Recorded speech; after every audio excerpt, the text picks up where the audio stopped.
मैं जाता हूँ पहले रूस और यूक्रेन की तरफ। ठीक है, अगर आप देखें इस मैप पे यूक्रेन यहाँ करके है और ये जो बला है पूरी की पूरी ये रूस है।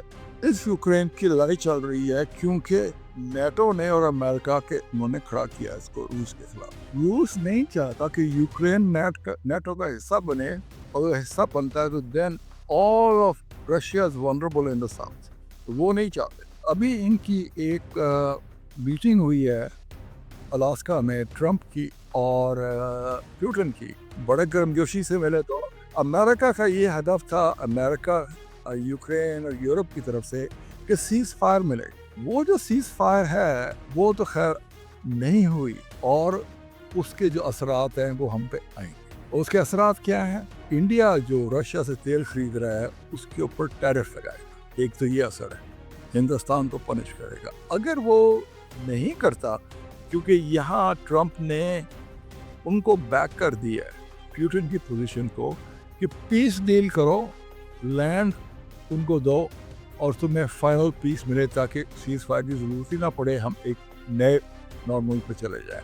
अभी तक मंडे को अपना ज़ेलेंस्की साहब, the president of Ukraine, will come to Washington DC और वो ट्रंप के साथ बात करेंगे, फिर उनकी मीटिंग होगी पुतिन के साथ। अच्छा, इसका क्या असर आता है? दूसरी तरफ military, America is 16% of its manufacturing capacity, और वो यूक्रेन की जंग और इजराइल का जो खड्डा उसने डालना है ईरान के साथ, वो दोनों को सस्टेन नहीं करता। और जब लास्ट टाइम ईरान उनकी आपस में कॉन्फ्लिक्ट हुई थी तो Israel ran out of interceptors, इसलिए अमेरिका ने सीज फायर ली थी, बमबारी करके सीज फायर, और ईरानी भी खुश हो गए। तो इसका जो डायरेक्ट असर है वो ईरान और इजराइल के तरफ से। अब वो इस पे आते हैं। आप यहाँ देखिए, ये तो है ईरान, पाकिस्तान, ये पाकिस्तान है, ये ईरान है, और आप देखिए यहाँ ये इजराइल आपको नजर नहीं आता।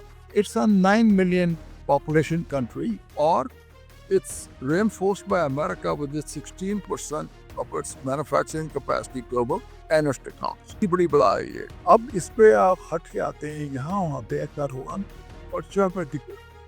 China considers this Taiwan as an integral part of China, और USA also agrees on it. वो कहते हैं one China policy। मगर शैतानी से तो गोरे बाज नहीं आते ना।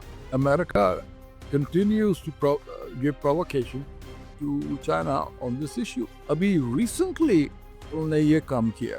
Recently उन्होंने ये ताइवान पर प्रेसिडेंट था जो ट्रिप पा रहा था अमेरिका से साउथ अमेरिका जा रहा था, उसको को फाइटी सीधा चले जाओ, ऊपर से आने की जरूरत क्या है? ट्रंप ने उसको रोक दिया। उन्होंने कहा तुम जाना है सीधा जाओ, तो सीधा जाएगा। तो Trump has moved back from giving provocations to China on the issue. इसमें हमारे साथ क्या असर है? बहुत डीप असर है। जब चाइना इसके ताइवान की तरफ जाएगा लेने के लिए, वो नहीं चाहता कि नीचे से एरिया उसको पड़ जाए, तो वो चाहेगा कि पाकिस्तान इंडिया को कट डाउन साइज करे या उनको दबा के बैठा रहे। That is what is required.